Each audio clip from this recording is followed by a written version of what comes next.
This morning's primary theme session will outline some of the key steps to achieve a sustainable future and the science behind these. There will be some class exercise suggestions based on imagining a sustainable future and how we can influence that outcome. We will also see Kit Rackey's inspiring poem and with empowering examples of how young people have already taken those steps to change. Hello, I'm Paul. I'm a geography teacher. Welcome to this session about climate change in the future. What can you do? So this morning, we're going to outline some of the key steps to achieving a sustainable future and think about some of the science behind that. So over the next 20 minutes, I'm going to lead you through a bit of a journey through time and explain how the world has changed and what Earth was like in the past, to then think about how it can be in the future. So there'll be some class activities for you to have a go at and a few videos and other content to look at. So to begin with, how many people do you think live on Earth? Give us a guess now. So as a class, think about how many millions, how many billions there could be. So the answer is a bit of a guess, because obviously estimating the number of people on Earth is a difficult task. There's an element of uncertainty and guessing, but we think that there is about 7.8 billion people who live on Earth now. Now, what's really interesting is the growth, or the rate at which that number has increased, has changed through time. And actually, the last billion took about 13 years. And that rate has been increasing. So actually, to go to get to the first billion took quite a long time, and then to the second billion and third billion. And what's interesting is to think, where's it going to go? How many people will there be? Some estimates at the moment, we're thinking maybe we're going to top out at 9 or 10 billion as the maximum number of people. Now, something else though, did you know there are actually more Lego people than humans? So the little plastic figures, let me show you this. There are actually more of them. Here's a good image to show you this. There are more Lego minifigures than there are people. It's like a little army. Now, what's interesting is they're made of plastic. Now, plastic is great, but actually, it doesn't actually decompose. Like plants, like animals, they break down. Plastic exists in nature basically indefinitely because of forever. All that plastic does is it breaks down into smaller and smaller pieces till eventually it's microscopic. So you need a microscope to see it, but it's still there. So all the plastic that's ever been created still exists, except for a really small amount which has been burnt. And when it's burnt, it kind of releases toxic gases anyway. So yeah, interesting. More Lego minifigures than there are people. Now, what about this? How old do you think the Earth is? How many years? Millions of years? Billions of years? What do you think? Well, the answer is there are 4.5, or the Earth is 4.5 billion years old. So it's pretty long.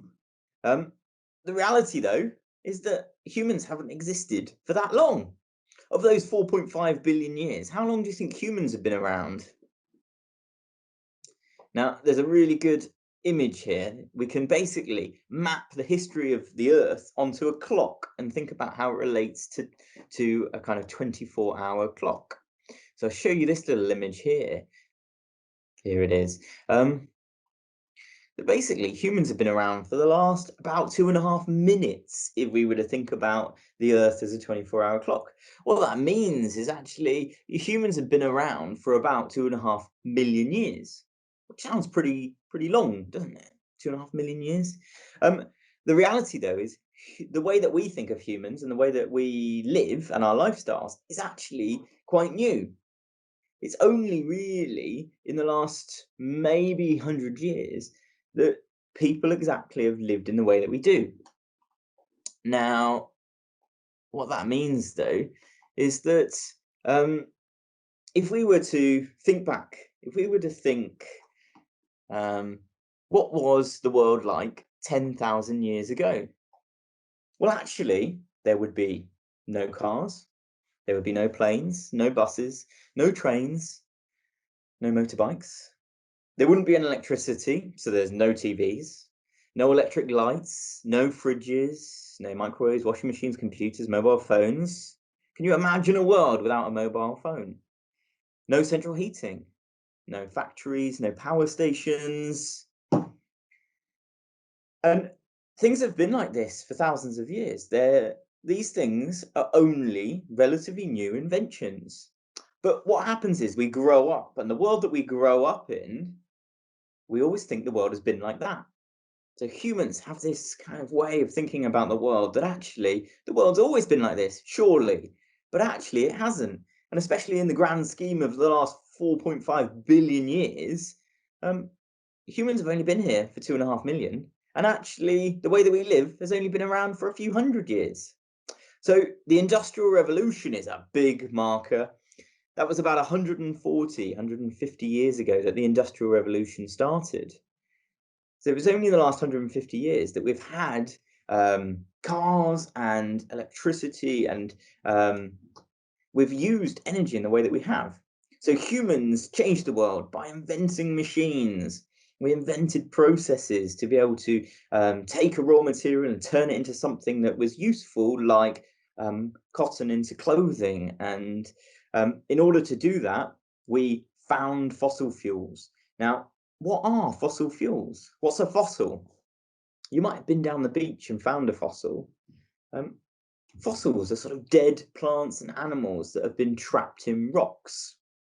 So over millions of years, they sunk to the bottom of the ocean, and then that heat and pressure compressed them and basically trapped in the rock the sunlight or the energy from the sun that was in that organic material. And then over millions of years, that was then stored either as a solid, liquid, or gas, so as coal or as natural gas, or as oil. And humans came along and we found that. So first of all, we found it on the surface, so it was easy to get to. And then we started digging into the ground in mines and going underneath the oceans to find this stuff. So we then burnt it and released the energy. Yeah, and that was a really powerful tool that it enabled so much change and the world to be so different. So that captured sunlight from millions of years ago. That energy we then released. But that process had a downfall. And what it did is it created waste. And one of the waste products, or the way that we can think of it, is that it releases greenhouse gases. One of those greenhouse gases is carbon dioxide. So greenhouse gases, yeah, they've not always been bad. You know, we need greenhouse gases in our atmosphere in order for us to have life on Earth. And actually, having the atmosphere that we do around the Earth makes the world habitable. It means that we actually can live. Now, let me show you a little diagram of how this has happened or how it's changed. Here is the greenhouse effect. So we have an atmosphere that basically traps energy from the sun. So the sun's energy comes and hits the earth and keeps us warm, and it makes it a habitable earth. Now, what humans have done, though, is we have added gases to this atmosphere. We have increased the amount of greenhouse gases. And actually, what that's done is it's trapped even more heat and made the earth hotter. And what we can see here is this is something called the Keeling curve. It's a way of measuring the amount of carbon dioxide in the atmosphere. Now, at the moment, we're at 400, something called parts per million. If you took 1 million molecules in the atmosphere, how many of those would be carbon dioxide? But we can go back in time and we can actually look at, let's go back all the way 800,000 years. And you can see here that carbon dioxide has gone up and then down and up and down. And this cyclical pattern is us going from a interglacial or a warm period to a cold period, a glacial period, when big glaciers covered much of the earth. Now, humans have existed through that, and we've kind of lived in a sort of harmony with that, where we've had these warm and cold periods, all within a very narrow band. But the reality is we are up here. This is unprecedented so it's never happened while humans have been around. The last time this was like this, the Earth was a very different place, and you'd have to go back hundreds of millions of years to find a time where carbon dioxide was this high. Now, carbon dioxide has a relationship with temperature because of that greenhouse gas. It kind of affects the two. So let's see where we're going to go next. We can think about that relationship between carbon dioxide and temperature. We can think about the way that that then impacts on the temperature. So if we've got more carbon dioxide, it's a higher temperature. And actually over the last 140, 150 years, so since the beginning of the Industrial Revolution, we have seen global average temperatures increase by 1 degree. 1 degree. Now that doesn't sound like much, 1 degree. The temperature at the moment varies, maybe at night goes down to sort of maybe 6, 7, 8 degrees, and then in the day might be as high as 18 degrees. We might have 10 degrees variation at the moment between night and day. But the reality is that 1 degree Celsius in average global temperatures shifts what's happening. So it can supercharge hurricanes and make it hotter so that there's more energy in the atmosphere, and it means it rains more, as well as kind of causing lots of other things. So actually what's behind me is a really important and useful way of showing this. So over here, this is 1850, and each of these coloured bands is a year, and it shows you the temperature variation from an average. So white is the average, and then if it's colder, it's a darker blue. So you can see here we had some colder years. Now, if we go all the way over here, we're going to the present day. And what you can see is that the orange and reds are when it's getting warmer. So we essentially, over the last 150 years, we're seeing this warming trend. And it's that change, how rapid and quickly it's changing, that we're really worried about, because it's never happened like that before.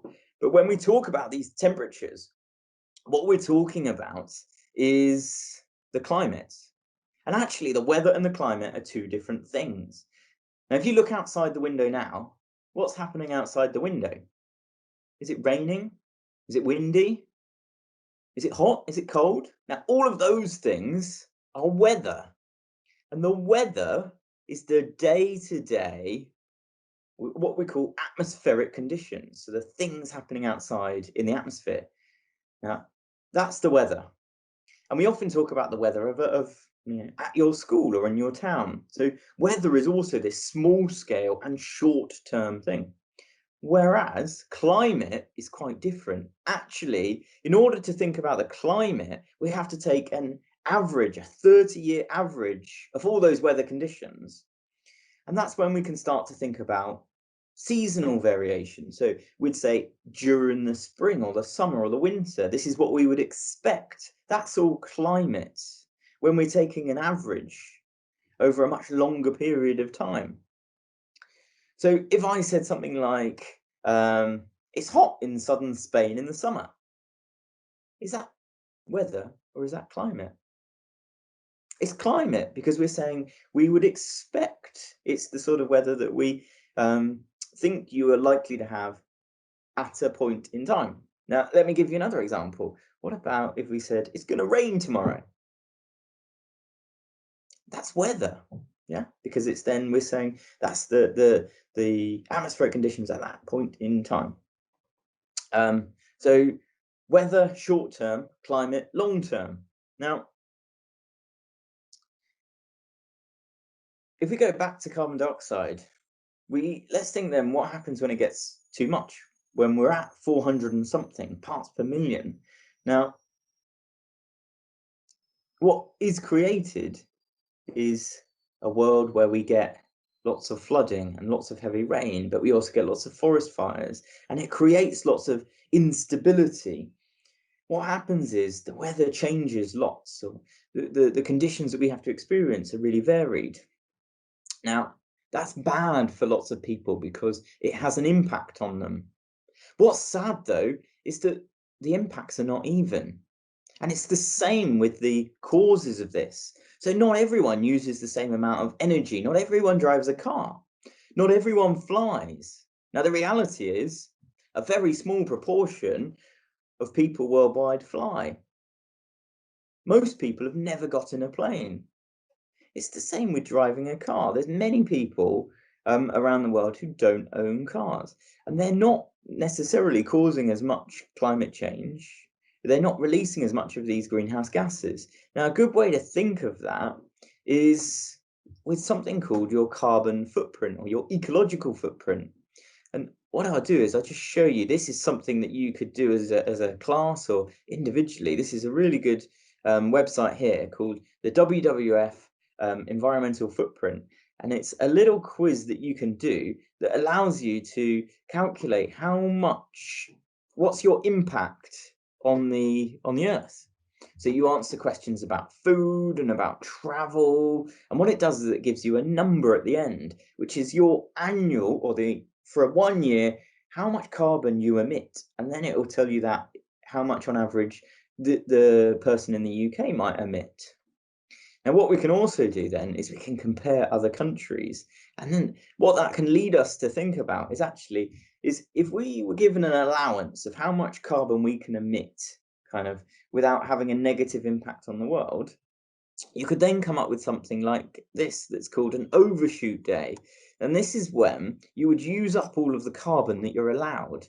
And what we can do then is you can see how some countries have a much larger carbon footprint than others, whereas some live in a much more sustainable or balanced way and are not having as much of a negative impact on the world. But what you can see over here, look, the UK, 16th of May is when we would have used up all of our carbon allowance because of our carbon footprint. Somewhere like Qatar in the Middle East actually is much, much sooner. And then you've got other countries like Ecuador or Guatemala over here that have a much lower carbon footprint. So that's a good activity to have a go at, and then to compare your carbon footprint. Now, what we want to finish with then is thinking about how can we imagine a future? Now, the reality is our future is not written. It's not certain. It is our actions and what we do now that will make the future. And I've got a really good quote here. This is something I think is really important, is to actually realize that we as individuals have power and have the ability to change the world. So someone once said, never doubt that a small group of committed people can change the world. In fact, it is the only thing that ever has. If you think about black rights or racism, or the ability of women to have the right to vote. Now, the only thing that ever influenced that is when a small group of people were so committed and that they felt they had to change something. Well, it's the same with climate change, that each and every one of us has the ability to have an influence and to change the world. Now, that might be, and through the week you've learnt about food waste and food and farming and plastic and pollution and fashion. And as a consumer, we have all of that influence that we can then change. But also, though, it's so important to just talk to people about this and to educate. And it's so great that you've been part of this. But why not go away and tell someone about something you've learned? Have a conversation with your family. Something else you could do is write to a local councillor or your MP, and that can have such a powerful impact on an individual and change their decision making. You could apply to the Woodland Trust and plant some trees and rewild part of your school site. You could calculate your school's carbon footprint and commit to reducing it. You could shift your diet and eat less meat. You could commit to not fly. You could switch your electricity provider to one that is green and uses renewable energy. There's so much you could do. But the idea is we all must act. Now, we're going to show you now a poem which should help to inspire you and think about all the things that people are already doing. What we'd like you to do after this is to draw a picture. And we want you to draw a picture which shows the world that you want to live in. Now, it might be that you think, oh, imagine what if there were no cars? What if we all ate plants? What if we walked and cycled more? What if there was solar power and wind energy everywhere? What if we didn't burn fossil fuels? What would the world be like? And what we've also got here is a clip from Sir David Attenborough. And this clip should help really to think about what he thinks about sustainable future and what it looks like. And we would love you to watch this and then afterwards create your picture. And just remember, we alone can imagine the future, and it is up to us to create it. Time for another important truth. A sustainable future will mean a better world for all of us. It's all too easy when thinking about sustainability to focus on what we must give up and miss what we gain. But the reality is that a sustainable world is full of gains. It's a world in which we gain cleaner air and water, quieter cities, and in which electricity becomes more affordable and more available to more people. It's a world in which we gain a cleaner, healthier ocean that can produce more food for us. It's a world where our gains are shared more equally and the richest no longer use more than their fair share. It's a world where eating more plants brings greater health and less expensive foods. It's a world in which poverty is ended, societies are equal, indigenous peoples' rights are respected, and everyone has access to healthcare and education. It's a world full of nature to explore in distant lands and seas, or right on our doorsteps within our cities. Above all, it's a world in which both humankind and nature can truly thrive.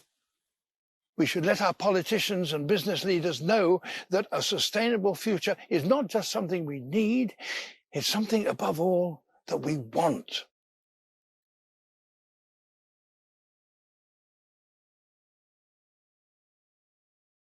There are more grains of sand on this earth than stars in our Milky Way.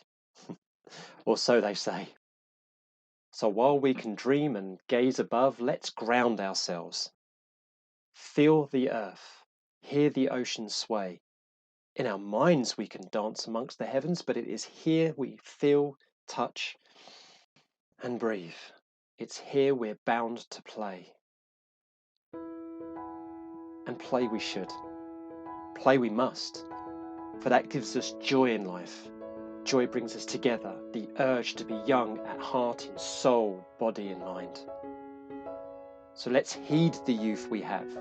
They are here, they are now. See them, hear them, bring them the shining future that they are trying to find.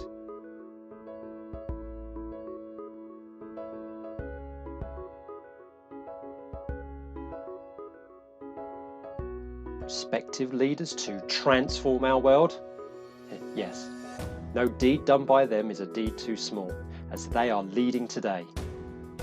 Theirs is a bright green future, self-driven, organised by youth, because there is no planet B, they rightly declare each Friday. The young and their allies know what's at stake. This is a climate emergency. And to you, young warriors, there's no need to look up to the stars because they are here. They are right next to you. They are you.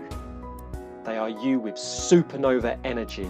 You're an eco-committee which talks, plans and do, declaring resolutely in school assemblies, "Be gone, single-use plastic, our time with you is through." And you're doing it in style. with art, creativity and skill, fashionably so. COVID, you'll see this out rocking a school tie mask, catching those airborne bugs mid-flow, and looking fierce needn't cost the earth. Patch up and bling those old jeans for Mother Nature's fashion show.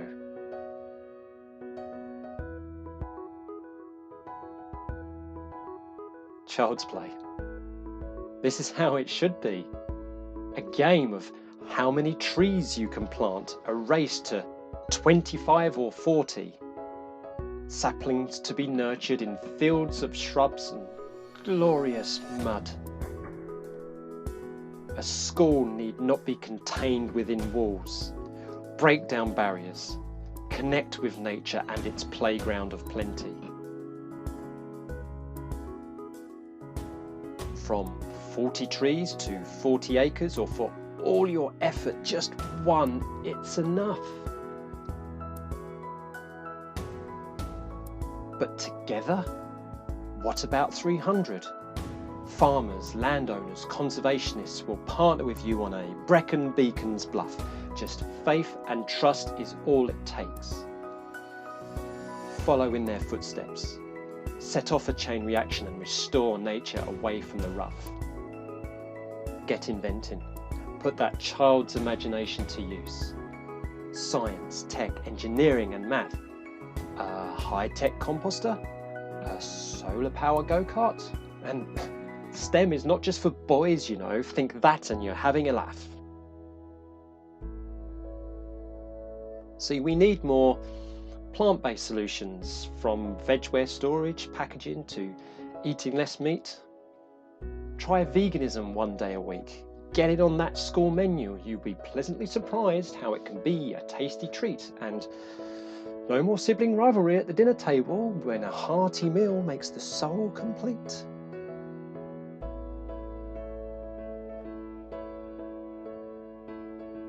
Dear young people, you are the soul of the community, and so become the centre of it too.